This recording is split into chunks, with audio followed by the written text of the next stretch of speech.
Like, share और subscribe जरूर करें।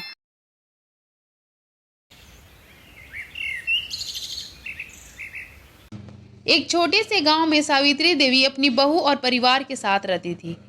सावित्री देवी और उनकी बहू रिया के बीच हमेशा नोक झोंक चलती रहती थी, लेकिन एक चीज में दोनों एक जैसी थी, उनकी चालाकी। दोनों किसी को भी अपनी बातों में उलझाकर अपना काम निकलवाना बखूबी जानती थी। एक दिन दोनों छत पर बैठी थी, जब सामने वाले पड़ोसी वर्मा जी को देखकर सावित्री देवी के माथे पर सिकन आ गई। रिया, देख तो, ये वर्मा जी हमारे घर की तरफ देख रहे हैं। मुझे तो लगता है कि ये हमारी जमीन पर कब्जा करने की साजिश रच रहे हैं। माँ जी, फिर तो हमें भी चालाकी से इन्हें सबक सिखाना होगा। दोनों ने एक दूसरे को देखा और सातिर मुस्कान के साथ एक चालाकी भरी योजना बनाने लगी। अगले दिन सुबह का समय रिया और सावित्री देवी ने देखा कि वर्मा जी का दूध वाला रोज उनके घर की तरफ देखकर कुछ अजीब हरकतें कर रहा था। रिया, मुझे शक है कि ये दूध वाला वर्मा जी को ज्यादा दूध देकर हमें कम दूध दे रहा है। रिया ने दूध वाले को रोककर मीठी आवाज में कहा, दूध वाले भैया, आपका दूध बहुत बढ़िया है, लेकिन पता है, हमें किसी ने बताया कि इसमें जरा सा पानी मिला हुआ होता है। अरे नहीं बहू जी, ऐसा कैसे हो सकता है? इस दूध में एक बूंद भी पानी नहीं है। मैं तो हमेशा आपको दूध देता हूँ, मैं कैसे पानी मिला सकता हूँ? मैं तो एकदम प्योर दूध लेकर आता हूँ, इसमें पानी एक बूंद भी नहीं है। आप कैसे कह सकती हैं?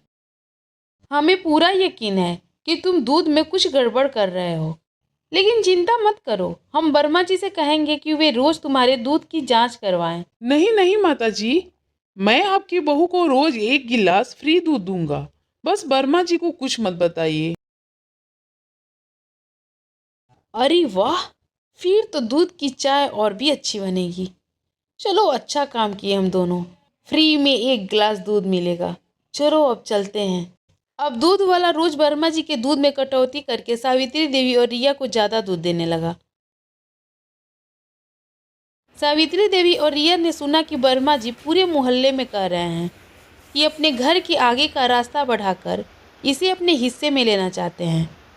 अगर ऐसा हुआ तो सावित्री देवी का गेट आधा बंद हो जाएगा।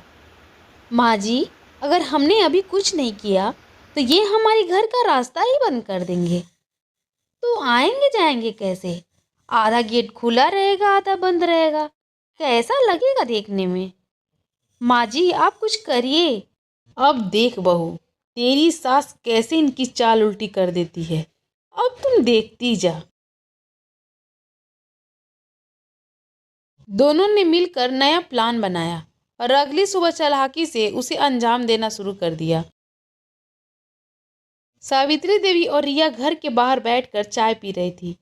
तभी वर्मा जी अपने बेटे के साथ बाहर आए। अरे भाभी जी, हम सोच रहे थे कि अपने घर के आगे थोड़ा एरिया बढ़ा ले।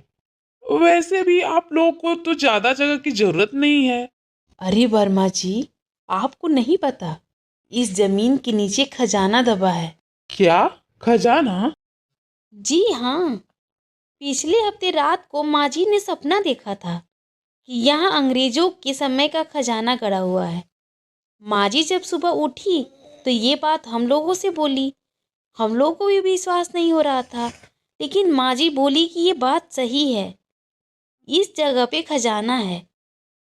अरे भाभी जी, फिर तो खुदाई करवानी पड़ेगी। हाँ, लेकिन सरकार को खबर हो गई तो पूरा खजाना उनके हाथ लग जाएगा। अब वर्मा जी के दिमाग में लालच आ गया। अरे नहीं नहीं, हम खुदाई करवा लेते हैं, लेकिन किसी को बताइएगा मत। अगर कोई जान जाएगा तो फिर बड़ी मुश्किल हो जाएगी, हम लोग को कुछ भी नहीं मिलेगा। धीरे बोली वर्मा जी, मोहल्ले वालों को पता चल गया तो सब हिस्सा मांगने आ जाएंगे। वर्मा जी अब पूरा यकीन कर चुके थे कि जमीन के नीचे खजाना छिपा है। वर्मा जी और उनके बेटे चोरी छिपे कुदाल और बेचला लेकर खुदाई करने लगे। पूरी रात खुदाई चलती रही, लेकिन खजाना तो क्या, एक ईंट भी नहीं निकली। अगली सुबह मोहल्ले वालों ने देखा कि वर्मा जी के घर के आगे जमीन खुदी हुई है और पूरा घर मिट्टी से भरा है। अरे वर्मा जी, ये क्या कर दिया आपने? बर्मा अंकल, आपने तो कहा था कि आपको रास्ता चौड़ा करना है, फिर ये क्या कर दिए? सावित्री देवी और रिया ने बर्मा जी को इस तरफ हंसाया कि अब मोहल्ले में उनकी हंसी उड़ने लगी। भाभी जी, आपने तो कहा था कि यहाँ खजाना पड़ा है, यहाँ एक ईंट भी नहीं मिला। अरे भाई, सपना तो मैंने ही देखा था, उसमें सच कितना था ये मैं कैसे बताऊं? माँ जी, अब बर्मा जी अपने ही घर के आगे खुदाई करवा कर खुद फंस गए। मोहल्ले वाले हंसने लगे और बर्मा जी को शर्मिंदा होकर वापस जाना पड़ा। तो यह कहानी पसंद आई हो तो कृपया लाइक, शेयर और सब्सक्राइब जरूर करें।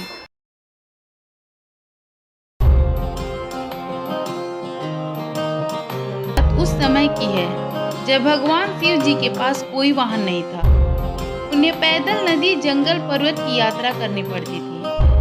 उनके पैर में छाले पड़ जाते थे। माँ पार्वती जी को यह देखकर बहुत दुख होता था। दुखी होकर माँ पार्वती जी एक दिन बोली, आप तो संसार के स्वामी हैं। आप पूरे संसार में भ्रमण करते रहते हैं। क्या आपको पैदल यात्रा करना शोभा देता है?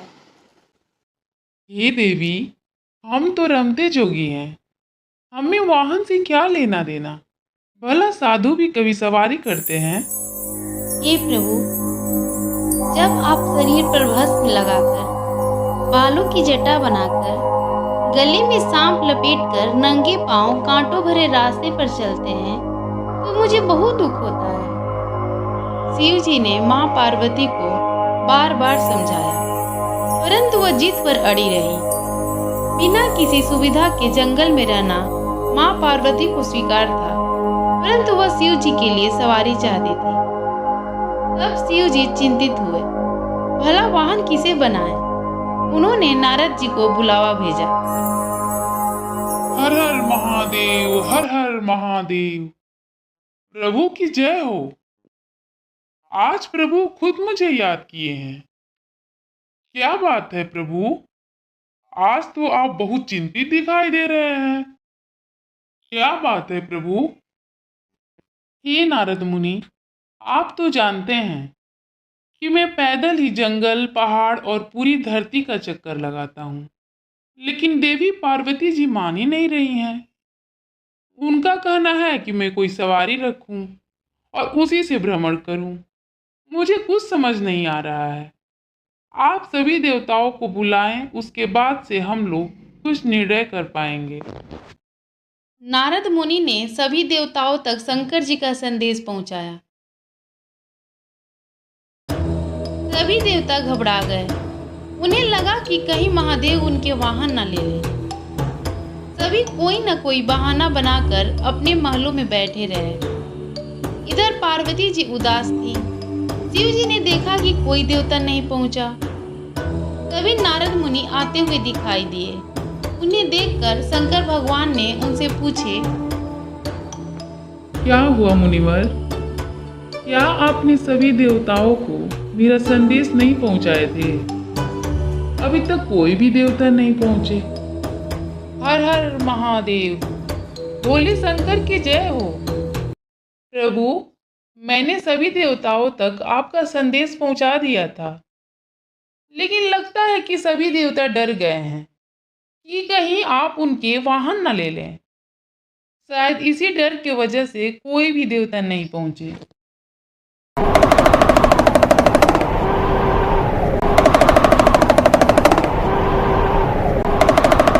नारद मुनि की बातें सुनकर भगवान शंकर ने एक हुंकार लगाई तो जंगल के सभी जंगली जानवर आ पहुंचे।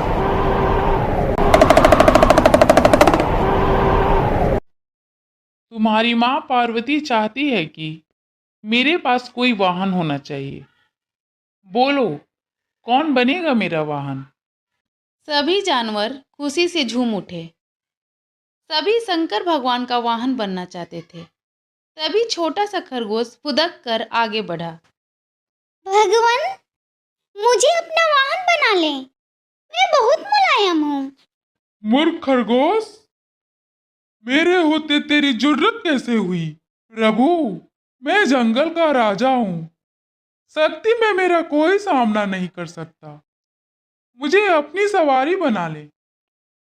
शेर की बात समाप्त होने से पहले ही हाथी उतावलेपन से बीच में बोल पड़ा। मेरे अलावा और कोई इस काम के लिए ठीक नहीं है। मेरा शरीर बड़ा है। भगवान, आप इस पर आराम से बैठ सकेंगे और मैं गर्मी के मौसम में अपनी सूंड में पानी भरकर आपको नहलाऊंगा। भगवान, मुझे मुझे मुझे सवारी बना लो। मैं साफ सुथरा रहने की कोशिश करूंगा और मैं तो हाथी से भी तेज दौड़ता हूँ। जंगली भैंसा अपनी बात कहकर अपने शरीर की कीचड़ छाटने लगा। तभी हिरन ने गुस्से में बोला, छी छी, कितनी गंदी बदबू आ रही है। चल भाग यहाँ से। मेरे पीठ पर शिवजी सवारी करेंगे। इसी तरह सभी जानवर अपना अपना दावा जताने लगे। सभी जानवर चाहते थे कि शंकर भगवान उनको अपनी सवारी बनाए। आप सभी शांत हो जाइए। अभी उतावला होने की जरूरत नहीं है। कुछ ही दिनों के बाद मैं सभी जानवरों से एक चीज मांगूंगा। जो भी मुझे वह चीज लाकर देगा वही मेरा वाहन होगा। सभी जानवर शिव जी की बात सुनकर अपने अपने घर लौट गए। नंदी बैल भी वहीं खड़ा था। वह ध्यान से शंकर भगवान की बात सुन रहा था। उस दिन के बाद से वह छिप छिप कर शिव जी और पार्वती जी की बातें सुनने लगा, ताकि उसे पता चल सके कि शंकर भगवान कौन सी चीज मांगने वाले हैं। वह घंटों भूख प्यास की परवाह किए बिना छुपा रहता था। आखिर एक दिन उसे पता चल ही गया कि शिव जी बरसात के मौसम में सूखी लकड़ियां मांगेंगे। उसने पहले ही सारी तैयारी कर ली। अब मुझे लगता है कि मुझे पता लग ही गया कि प्रभु कौन सी चीज मांगने वाले हैं। बरसात का मौसम आया। सारा जंगल पानी से भर गया। सभी पेड़ पौधे लकड़ियां पानी से भीग गए। कहीं पर भी एक भी सूखी लकड़ी नहीं बची हुई थी। पार्वती जी को खाना बनाने के लिए सूखी लकड़ी नहीं मिल रही थी। शिव जी ने सभी जानवरों को एक बार फिर बुलाया। इस बरसात के मौसम में पूरे जंगल में कहीं भी सूखी लकड़ी नहीं है, जिसकी वजह से खाना नहीं बन पा रहा है। यदि किसी ने कहीं पर भी सूखी लकड़ी देखा हो या रखा हो तो कृपया ले आए।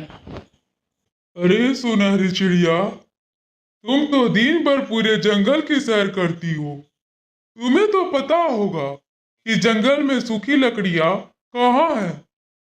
जल्दी बताओ, मैं अभी लेकर आता हूँ। पिछले कई दिनों से लगातार बरसात हो रही है। पूरे जंगल में कहीं भी सूखी लकड़ी नहीं। शिव जी ने सूखी लकड़ियों की मांग की तो सभी जानवर एक दूसरे का मुंह ताकने लगे। इस बारिश के मौसम में कहीं भी सूखी लकड़ी नहीं थी। सभी जानवर परेशान हो गए, लेकिन बैल अंदर ही अंदर मुस्कुरा रहा था। वह गया और बहुत सी लकड़ियों की गट्ठर ले आया।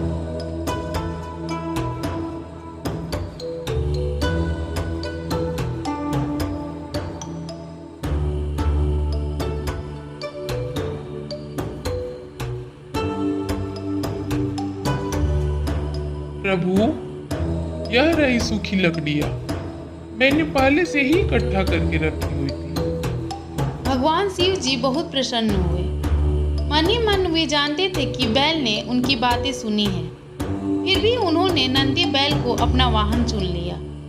सारे जानवर उनकी और माँ पार्वती जी की जय जयकार करते हुए चले गए। अगर आपको यह कहानी अच्छी लगी है तो कृपया लाइक, सब्सक्राइब और शेयर जरूर करें। मिलते हैं एक नई कहानी के साथ। तब तक के लिए धन्यवाद।